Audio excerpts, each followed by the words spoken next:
right now. Today is the day that you choose to change the rest of your life. It is time to turn your setback into the greatest comeback story ever told, and nobody is more capable than you.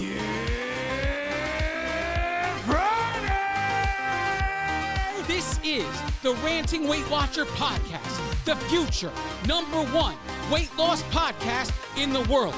I am your host, Donato Russo. I hope you enjoy the show today. If this is your first time here and you enjoy the show, please subscribe and spread the word of the Ranting Weight Watcher podcast wherever you are and to whomever will listen. If you'd like to connect on social media or wherever else, check out my Linktree page, Linktree/the Ranting Weight Watcher. Let's connect today. Good morning, good afternoon, good evening. Whenever you may be listening or watching, thanks for making me part of your day. This is episode 224 of the Ranting Weight Watcher podcast. So before I get started today, I want to make an announcement. So let's say you've been listening and you're hearing me talk about things over the past few weeks here, and you're not a Weight Watchers member, and you've been having it in the back of your head, maybe you want to give it a try. Maybe you want to give the new plan a shot. Currently, at this very moment, right now is the perfect time for you to try something like that. And it's because there's a promotion going on. So if it's something you're interested in, you can get 60% off right now. And I'm going to put the link to get that 60% off in the description of this podcast. So the writing that's underneath everything here, if you expand that area, you'll see 60% off link. And you click on that and you can go to sign up. But there's a catch. There's one thing here you should know. In order to get that 60% off, you have to sign up for 10 months minimum, right? So it's a 10-month obligation, and you'll get 60% off. Hey, the way I see it, if you're going to join something, you should give it at least that much time, right? And this way, at least you're obligated that much, and you're getting it at a discounted rate on top of it for that same period of time. So if there was ever some time to try, it would be now. So if that's something of your interest, like I said, the link to that discount will be in the description underneath in the podcast here. So you'll just expand that area, you'll see the link, and you'll go to a web page where you join. Now, if you join, make sure you stop by the workshop that you'll find me in every Saturday morning, 9 a.m. Eastern Standard Time. I'm with Coach Sophie F like Frank. So if you decide you're going to come in, and just make sure you let her know. Let Coach Sophie know I'm here because of the Ranting Weight Watcher. And then this way she knows that, I support her, and you are a new member of WW, and you could, even stick around for the after party. That's what I call it, right? So it's after the workshop, there's a bit of an after party, and we talk and, chit chat and whatever else before we all go about our Saturday. Well, enough of that. Let's get into this.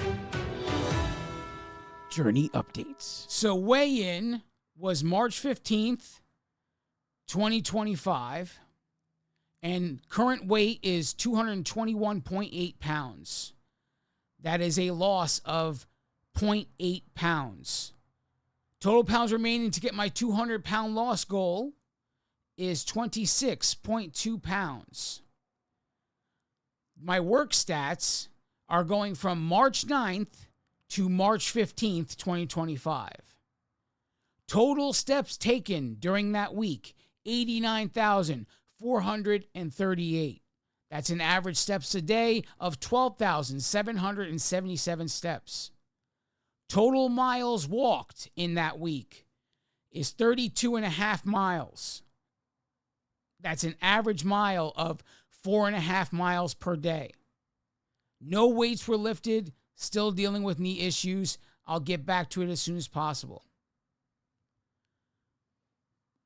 So, you've been listening the last few weeks. Maybe you bought Christine's book and you're reading it, or you finished reading it.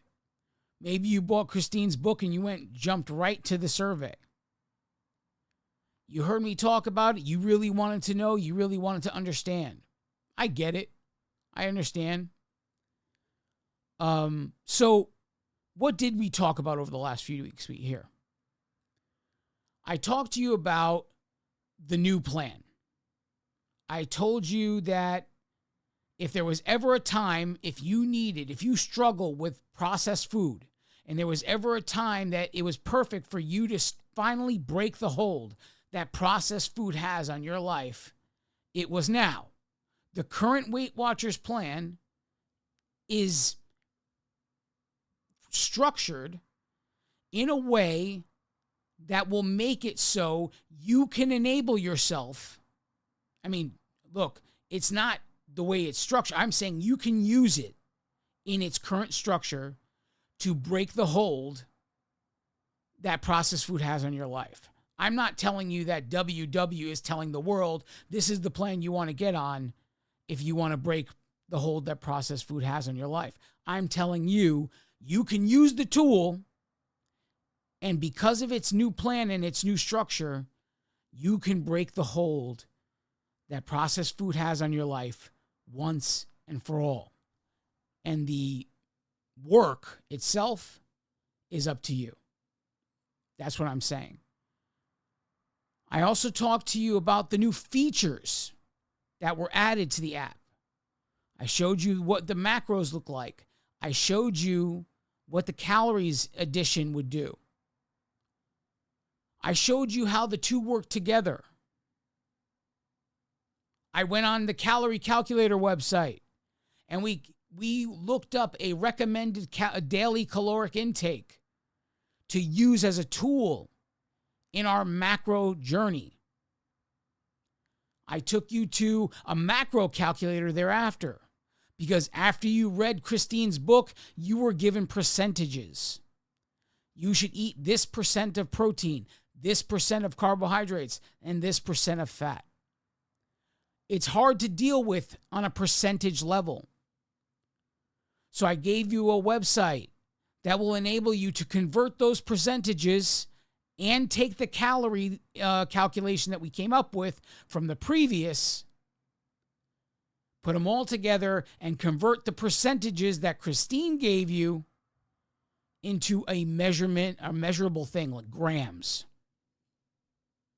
I showed you all that in the past few weeks. And then I talked to you about small incremental changes that can happen in order to make this a reality. That if your goal, if Christine's book had a goal for you that was just way too far from where you currently were, that your best case of action would be to break it down, small incremental steps, 8-week increments over time. Make commitments to yourself. Be successful every 8 weeks. And that builds confidence. That builds the mindset necessary. A lot of people think mindset is something you work on. Mindset is a byproduct of you doing one thing, doing what you said you were going to do. In other words, living up to your expectations of yourself. And I'm not even talking about the goal in general here. I'm talking about living in the expectation that you're doing the stuff necessary to achieve the goal. Because your goal doesn't matter if you're not doing the work. Right? That's what we talked about. And I told you that doing any of these things would be so much harder, so much unbelievably harder if the processed foods were still a part of your life.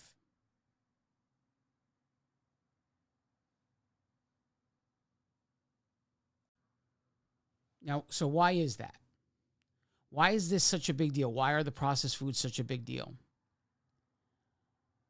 Because they're made in a way that you really can't live with them. You really can't. It's like trying to tell an alcoholic that he can quit drinking alcohol and having alcohol. That's the way processed foods are designed. They are highly addictive on purpose because they are created by enormous corporations that have one thing in mind, and none of it has to do with your health. Everything has to do with their profit margin. That's the God honest truth about the situation. So when I sat down to think about what I would talk about today, I was thinking in the frame of mind of what can I help? How can I help them in this way? Because walking away from the processed food part of it is the hardest part of it, right?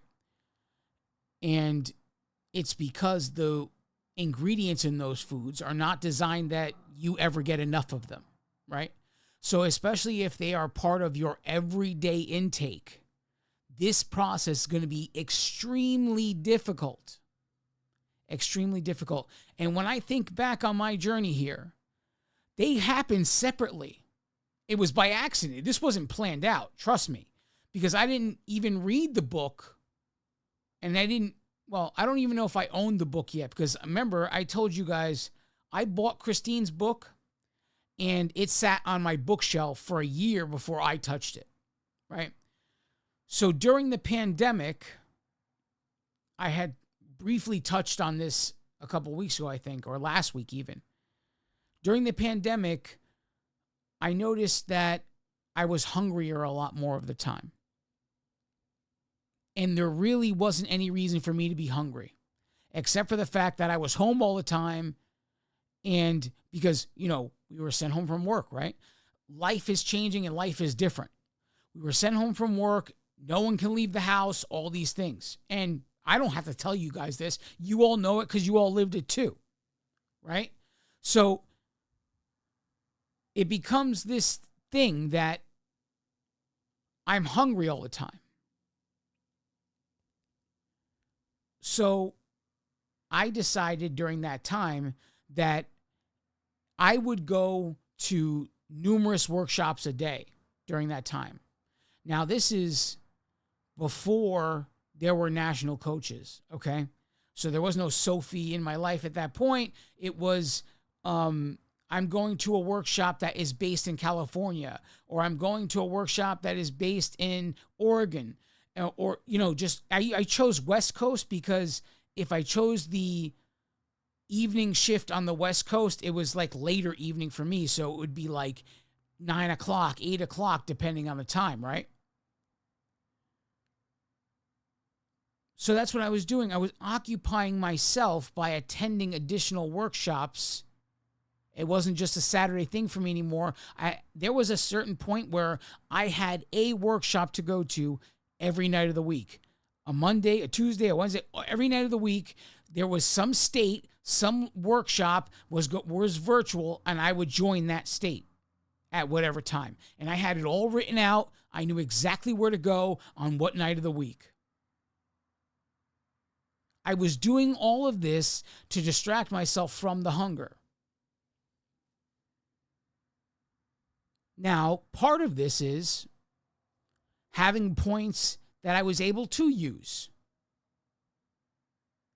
And I said, okay, well, I have enough points to have a snack tonight, right? And that was the beginning of the end of WW branded snacks.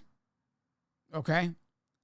It was the beginning of the end because they ended production of those altogether very soon after the pandemic. So we had an abundance in the house because Joanne, she would buy however many, every time we would go to a workshop, she would buy more. Like, what do we need? What snacks do we need? And all these things. So we had them in abundance in the pantry.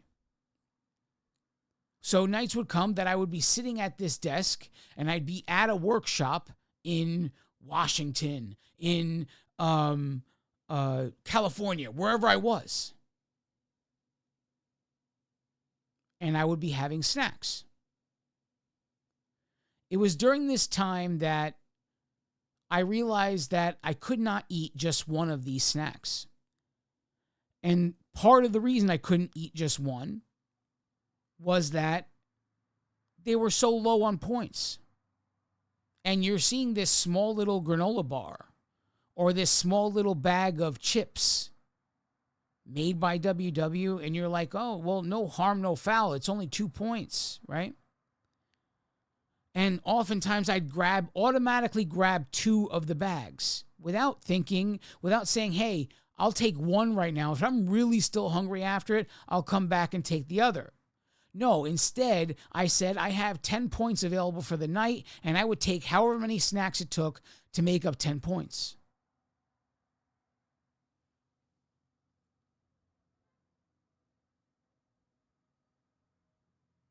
I didn't like that.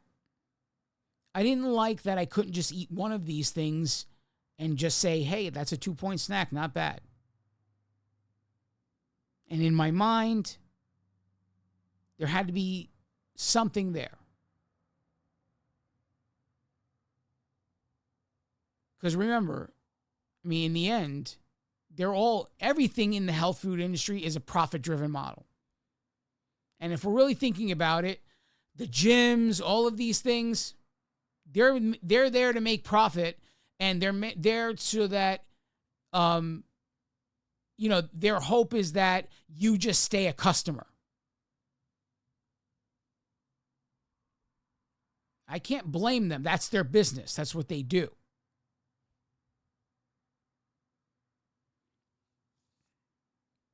It really becomes your choice in the end to get to where you need to be and stay there, right?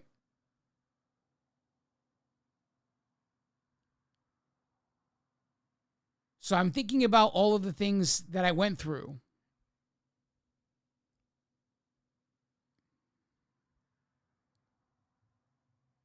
I started with the idea that every single snack would become a whole food. And that was either a fruit or a vegetable, something 0 points. And I would, some of those snacks became bell peppers that I sliced up and just had them in like a little Ziploc bag and they'd be a snack. I had baby carrots. Some of those other snacks became baby carrots. I ate an apple every day. I ate a banana every day. I had clementines or tangerines, whatever you guys call them. I would have them every day. They would all be a part of my daily regimen. But it literally became that every single snack item I was eating went from being whatever snack item to being a fruit, a vegetable. And there came a time where I was eating upwards of 12 fruits a day.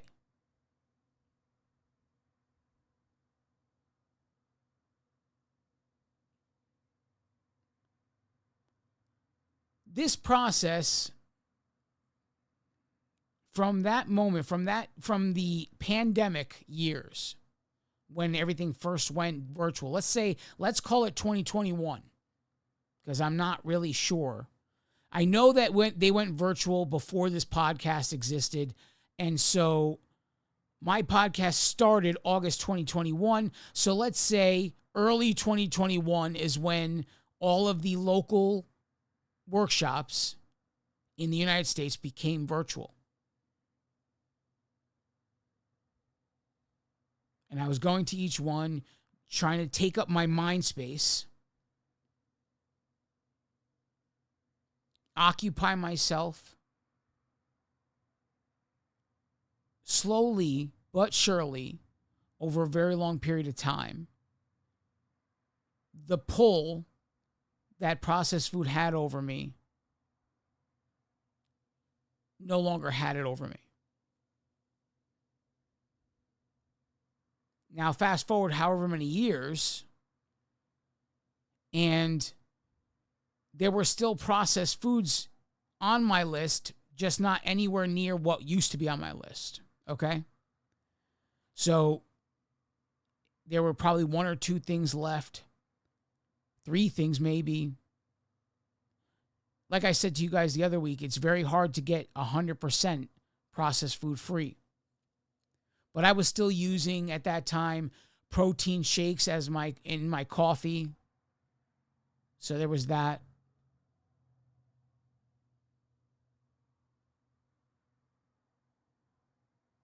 And I get this diagnosis. And the first thing they want to do is put me on medication. And I've told you many times this story. I'm not really going to get into detail, but that desire not to be on medication drove me to eat very extremely. So I thought about all of this when I wrote down what I was going to talk to you about today. And I thought about everything that went wrong during this time.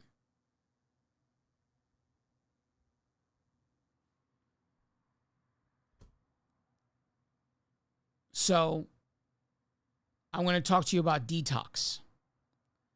I told you that the processed foods you eat are highly addictive, and they're created that way on purpose. They're created that way so that the profit-driven corporation can make their profit. They're made specific never to satiate you. And I'm not even talking about just constantly eating. I'm talking about eating and then 2 hours later being hungry again, or an hour later being hungry again, wanting more of what you just ate. It didn't have to be right away.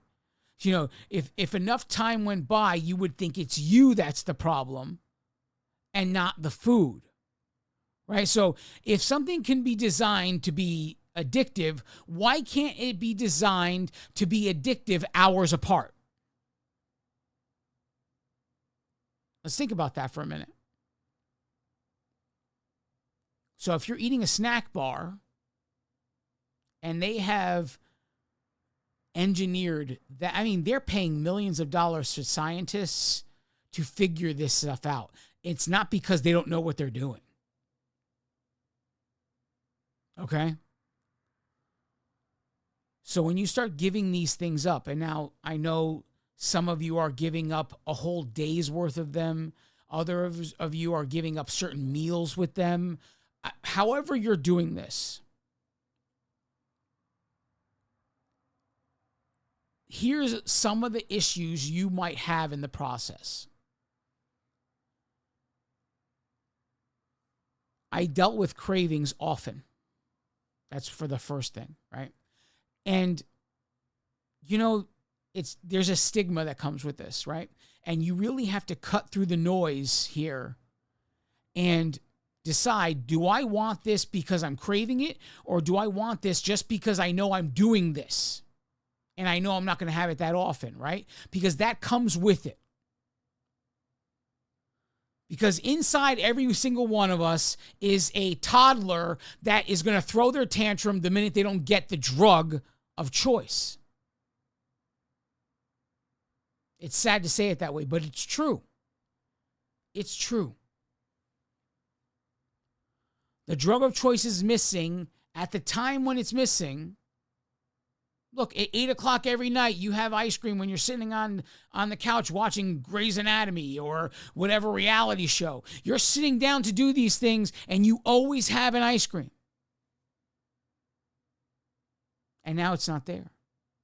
I told the story how many times about my first Sunday on plan. The very first, and it was literally the day after, because I started on a Saturday, right? So day 2 was Sunday. My ritual on weekend mornings was to wake up at 5 a.m., go downstairs, brew a pot of coffee, take out a package of cookies that was bought that weekend, and drink my coffee and eat the cookies, and not stop eating the cookies until I was done with coffee.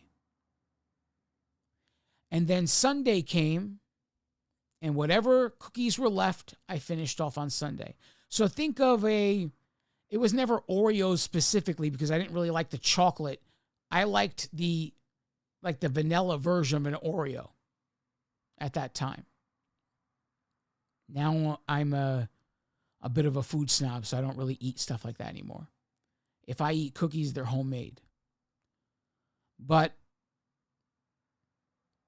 it was like that vanilla version of the Oreo cookie, and it was it was just eat them until I run out of coffee. And then on Sunday, it was eat the rest of them until I run out of coffee. And I didn't really run out of cookies. I didn't really run out of coffee before I ran out of cookies on Sunday, so I would run out of the cookies first. But then the big part of this was around 8 o'clock, the family would come downstairs, and then I would really eat breakfast. And that would be my personal time, like my me time. I would drink the coffee, eat the cookies, and watch whatever movie, TV show of my choice. And I would have at least 3 hours to myself before my wife woke up, before my daughter woke up and took control of the TV. Because, kids, you end up watching more kids shows than you watch, real adult shows, right? And then like with me, if you're someone like me, you end up more into the kids shows than your kid. There's a TV show that, my daughter is of a certain age now. She doesn't watch it anymore, but I miss it. And that's the show Bluey. I don't know if any of you knows what Bluey is, but it's about a cartoon about a family of Australian cattle dogs, right? And the antics of the show are so cute. And it's like there's so much in it for parents as well as the children, right? The children get to see like, oh, this is how mommy and daddy are supposed to act. And the parents are like, how am I going to live up to this? Because that's how crazy it is, right? Anyway, I end up missing the show more than she does because she's moved on to whatever other show she likes. And I miss Bluey, right? But it's just all part of the experience. But that 5 a.m. to 8 a.m. time, that was my time. If I wanted to watch Die Hard or whatever movie I couldn't be watching when my daughter was running around downstairs, it was during that time. If I wanted to watch a TV show that my daughter couldn't be around, it was during that time. But that first Sunday, I went to go through the ritual as if I forgot the day before I was in WW. The coffee was brewed, and I was going to the cabinet, and then it hits me. This is a new life right now, dude. This is not part of the new life. That's part of the old. And you can't stop. So knowing I couldn't stop also showed me that it had to be gone. For the first year on WW, I didn't eat any cookies. First year. After a year had gone by, I ate some cookies. And because they had been gone from my system, when I came back to cookies, I didn't go back to the factory-made, highly processed, highly addictive cookies.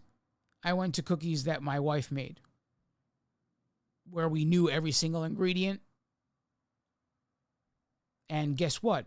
I was able to grab 3 have them with coffee, and be happy. Still to this day on a Saturday morning, if I feel like it, I'll grab a couple of cookies, have them with my coffee. That still happens today. 6 years into this, down 100 and whatever it is, 170 some odd pounds because I gained a few back for the holidays. But I still do that to this day. But the hold is not there anymore. The hold is not there. And it took the walking away of it to do that. And the cravings were a battle. And the cravings came just because I knew I wasn't eating them. That simple. You know, it's almost like when you do things, there's a stigma that comes with it. And everybody, you hear numerous people who have said it. I'm not the only one who will say this. But if I give something up, I'm just going to crave it and then I'm going to binge eat it. You heard that. I'm not the only one that has heard any other people say it. I'm not the only one that has said it either. But I did it. I gave it up. I gave it up because it was detrimental to do it for at least a year, to be done with that kind of thing. Now, during these times of giving up processed food, it wasn't just cravings I was dealing with. I actually had flu-like symptoms as I went through the detox period of this. Flu-like symptoms. The worst thing, though, the worst of all of the things I went through during this time was the headaches. If you guys are coffee drinkers, you know what a headache feels like if you haven't had caffeine yet, right? I woke up with it like that, and I went to bed with it like that. And there was nothing to be had. Even the cup of coffee I drank didn't make it go away, so I knew it wasn't a caffeine headache. I took Advil and Tylenol like it was candy during that time. Anything to get rid of it. What was the other one? Excedrin. That was the other one I took.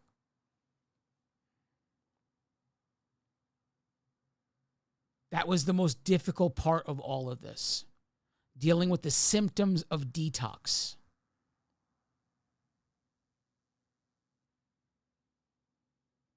And the headaches were the worst.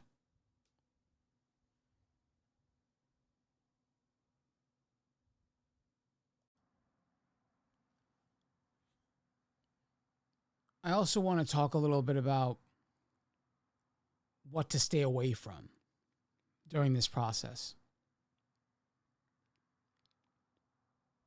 I really would like to get you or to prevent you from creating a different habit you'll have to break. If you guys are beyond the need to transition from processed food, if you don't have that issue, naturally right now, what you're doing is you are arranging your day so that you get your macro goals in place, and you got to hit a certain amount of protein, a certain amount of fat, and a certain amount of carbohydrates.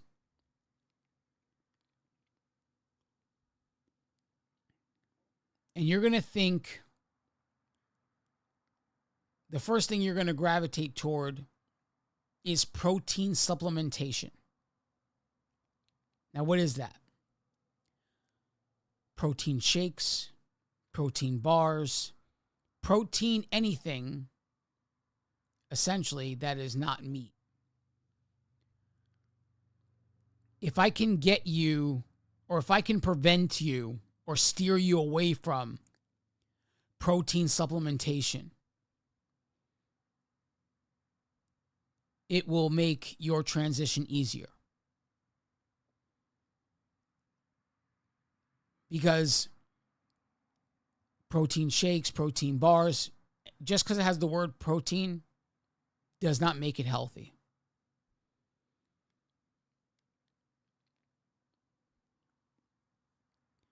And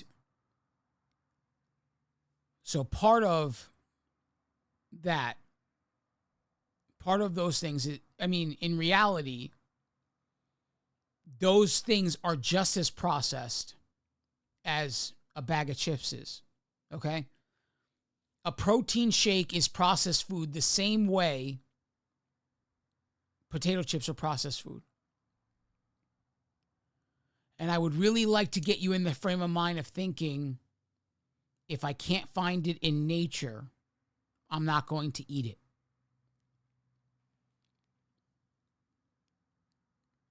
You've heard me say it. If you've been listening to the podcast for a while, you've heard me say, this is how you eat. If it's part of an animal, the meat of an animal, eat it. If it came from an animal, eggs, milk, cheese, eat it. If it grew out of the ground, eat it. If it didn't do any of those things, either make it yourself or don't eat it.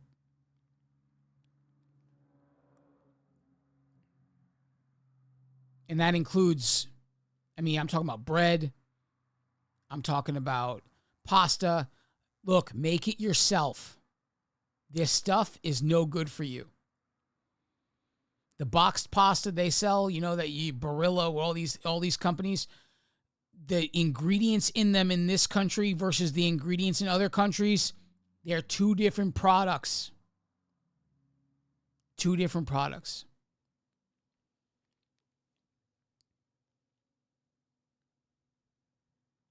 And the key is to stay away from anything processed. Even if in your mind it's marketed to you as healthy. Even if it's marketed to you as healthy, stay away from it. If I can't go pick that protein powder out in nature, you don't need to be drinking it.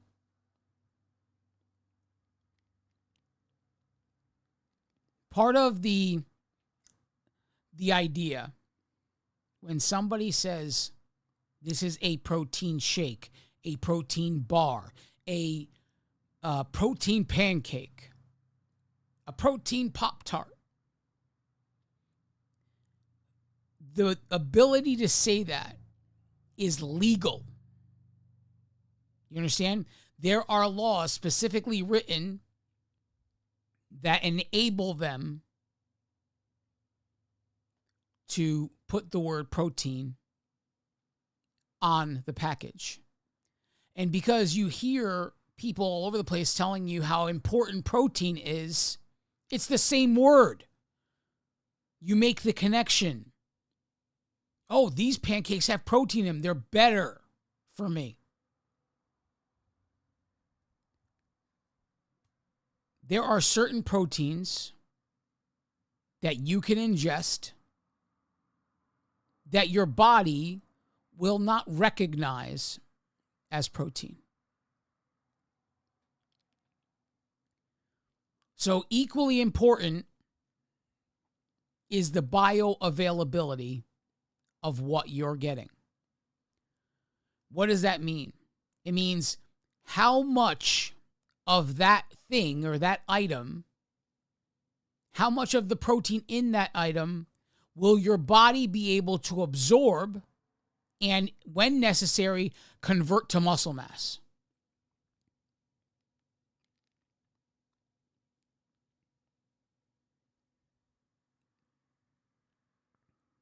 There are products they are marketing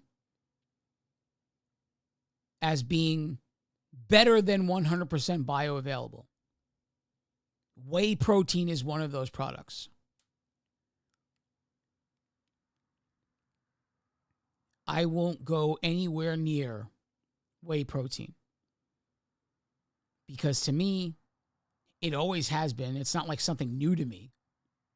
It's a powder. It's just as processed as everything else.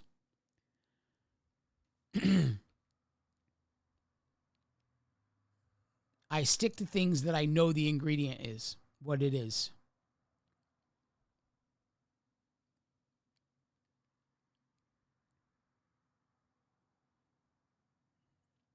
If I eat steak, I know it's 2 ingredients. It's beef and it's fat. Same thing with pork. Same thing with chicken. I know it. And it is highly possible to meet protein goals and eat it every step of the way. I know that an egg, the protein in a egg is 100% bioavailable. My body will absorb all of the protein.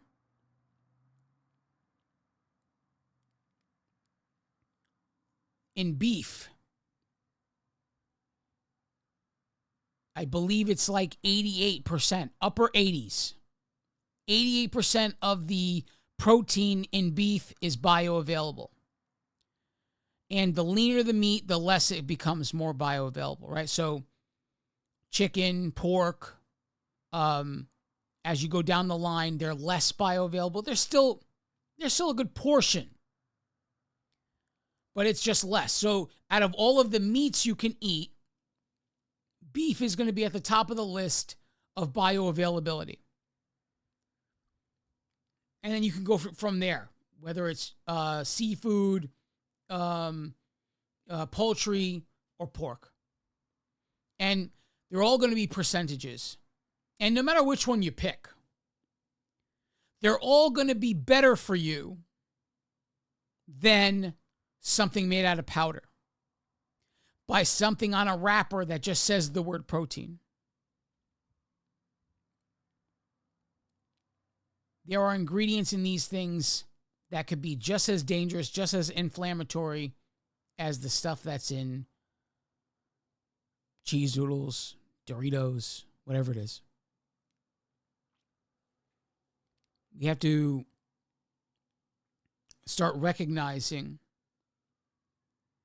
the system for what it is. They don't want to make profit just off of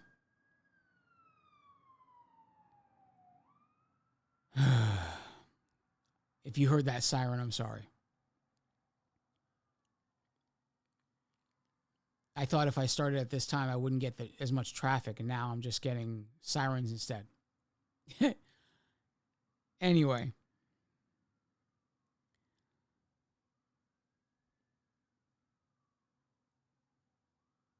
The company's making the profit off of you buying their product. They want to make profit off of the people who are unhealthy as much as they want to make a profit off of the people who are healthy. And 9 times out of 10, you can take the two companies and you can just go up the pyramid from there and find out they're all owned by the one company. So you got a health food company and you got a junk food company, all owned at the top of the pyramid by the same company. That's the system you're against.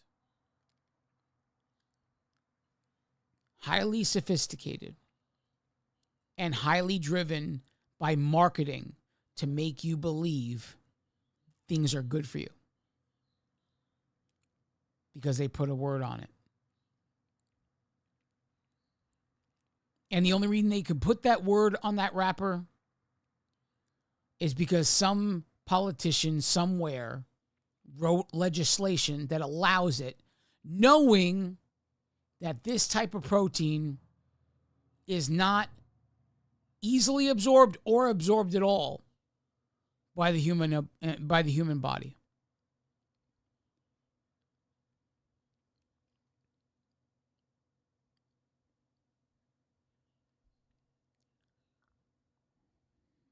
If you give yourself the best tools possible, whole foods, real meat, you are putting yourself in the best possible scenario. If it's not beef, poultry, seafood, or pork, stay away from it. In the same token, stay away from processed versions of those things. Stay away from the, like I used to eat these things called beef sticks. When I first started to do all this stuff, and I was trying just to get protein in at all costs, I was buying these beef sticks. And they have beef sticks with decent ingredients. I'm not going to lie to you. But there's still something there. I can't eat just one. So those beef sticks that we were getting, I forget the name of them, but it's like a lime green wrapper, I believe. Man, I wish I remembered the name. But I was eating them, and I knew I couldn't eat just one. As it was only, I want to say it was 40 calories, something like that. And the ingredients were pretty good, but I couldn't eat just one of them. I was eating 2 every day.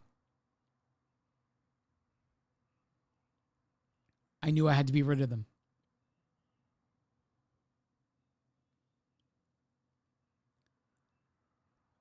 If you want protein in your life, get it from whole food. The meat of an animal. Your choice. Poultry, seafood, pork, beef. That's it. Eggs, obviously. But it came from an animal.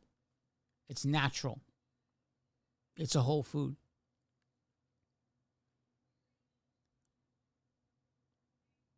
If you need to get carbohydrates in, again, they should come from naturally occurring foods. Not highly processed things. If you really need bread, make your own bread. At least you'll know the ingredients you put in that bread.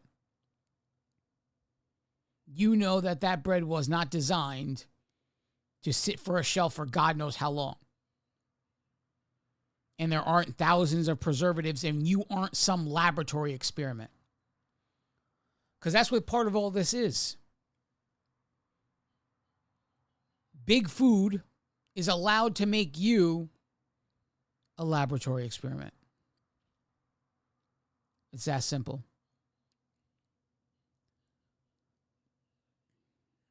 If you need to get fat into your daily intake, choose meat with fat. And that number goes up. That number shoots up so quick. You don't need much. Everybody was like, oh yeah, you know what? I'll cook with these healthy oils or whatever you want. You don't need to. I grill everything I eat. None of the meat I take has any oils. And I still meet my fat requirements. Fatty meat doesn't make you fat.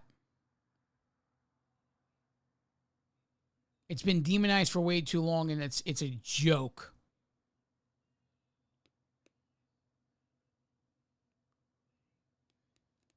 We walk around in a perpetual state of inflammation because we are putting things in our body that were never designed to be digested by our body. And you know that is because there's a direct correlation. If you look at the history of processed food, when it was introduced, none of the sicknesses that are here today were here before processed food. It's so important to get away from it. You can meet all of the macro goals you have. You can get all of the nutrients necessary by eating whole foods. It doesn't need to be supplemented. the less you supplement these things, the better off you'll be. And you know what you're going to be even more than that? Satisfied. Satisfied in ways you can't even possibly imagine.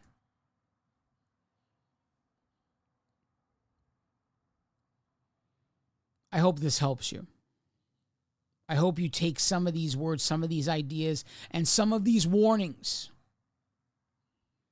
Because surely if you are cutting processed food out of your life, if you are making these transitions, you will experience some of these symptoms, and you might even experience additional that I did not experience. But I gave you the 3 major ones that I experienced, at least the ones that came to my mind.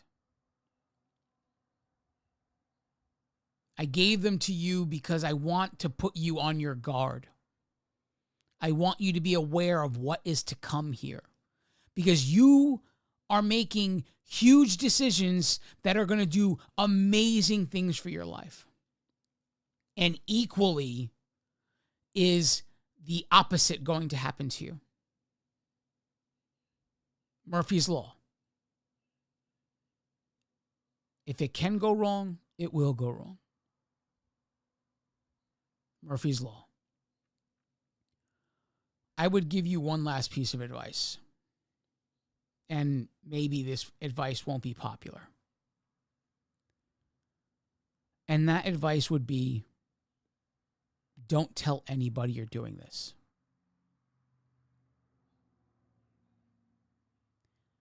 It's not necessary to tell anyone your goals. It's not necessary to tell anyone your actions to achieve those goals. It's not necessary. Do you really need someone to pat your back? Do you really need that? Or do you need to finally see the results you've been wanting your entire life?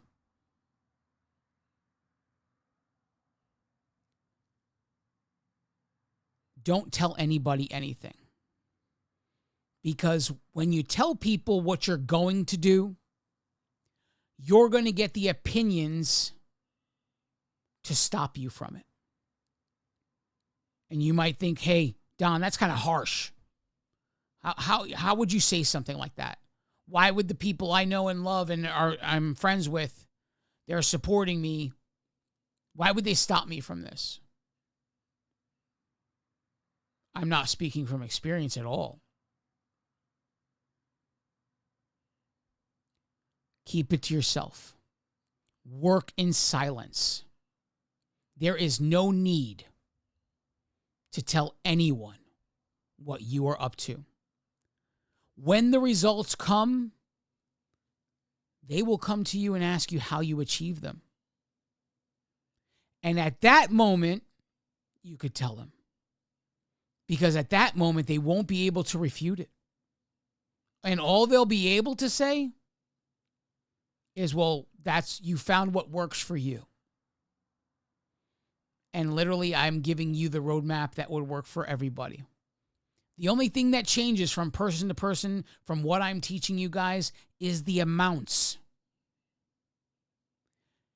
Anybody on this planet started eating whole foods only, their life would transform.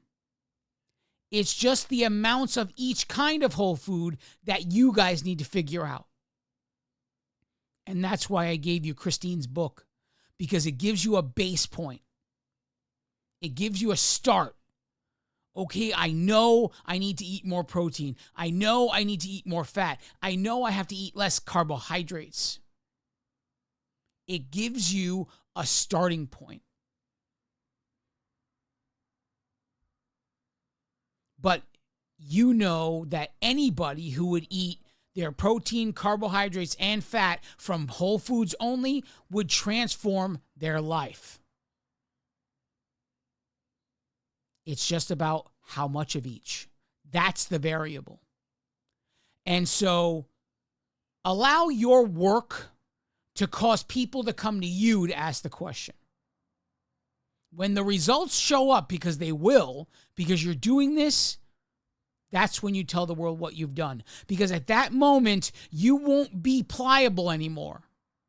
Now your mindset is going to be set in stone because you lived this and you experienced the results from it. And no one is going to be able to tell you otherwise. No one.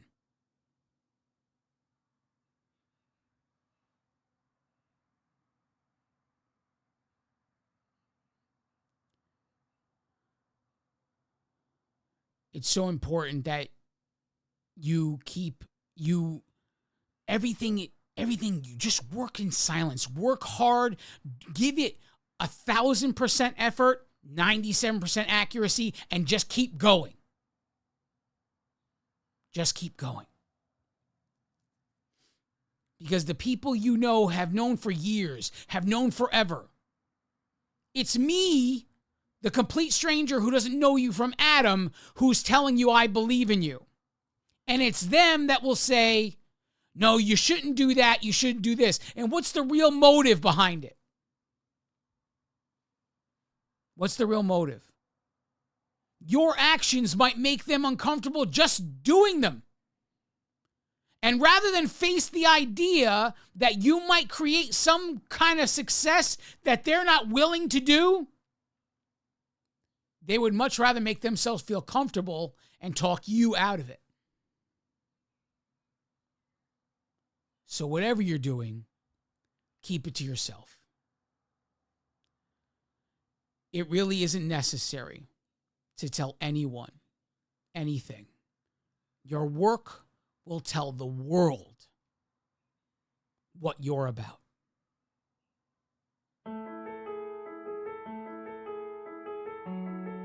I can't think of much more I can tell you on this topic. Maybe next week it's not going to be really about this anymore. I'll have to move on. I gave you a rudimentary understanding of everything I went through, how I used the tools that were given me, and what I did to go forward. I have given all that to you. The rest of it is now up to you. 100% of your effort, 100% of the time. 97% accuracy. That's your goal. I'm not telling you to be perfect. That's why I say 97%. But all of your effort, your lifeblood, your blood, sweat, and tears need to go into this. And everything you're about to experience is probably going to feel like the worst things you've ever experienced. Because letting go of the coping mechanisms, the drugs, the things that you have turned your body into a laboratory experiment. And essentially, you'll have to undo all of that in this process. And it's not going to be fun. It's going to be the most difficult thing you ever do. Nothing I tell you is easy to do. It's easy to understand what to do, but it's not easy to do. And none of this is easy to do. This is the hardest thing you'll ever do in your life. Taming the urges, becoming a disciplined individual is the most difficult thing you will ever do. And even when you consider that you might be there, you better forget it, because you can just as easily go right back to where you were. Because discipline does not stick around. It has to be something worked at every single day of your life. And you have to choose it. You have to choose discipline. You have to choose the work. You have to choose to get up every single day and do it no matter what. And the only other thing I can tell you is you're worth it. As hard as it's going to be, you're worth it. As much work as it's going to be, you're worth it. As much pain and agony and depression and freaking fury it's going to come to you, you're worth it. You're worth the fight to become the best version of yourself. And you owe yourself for all of the years that you spent putting yourself in this position. So start today becoming the greatest version of you. I love each and every one of you. God bless you all.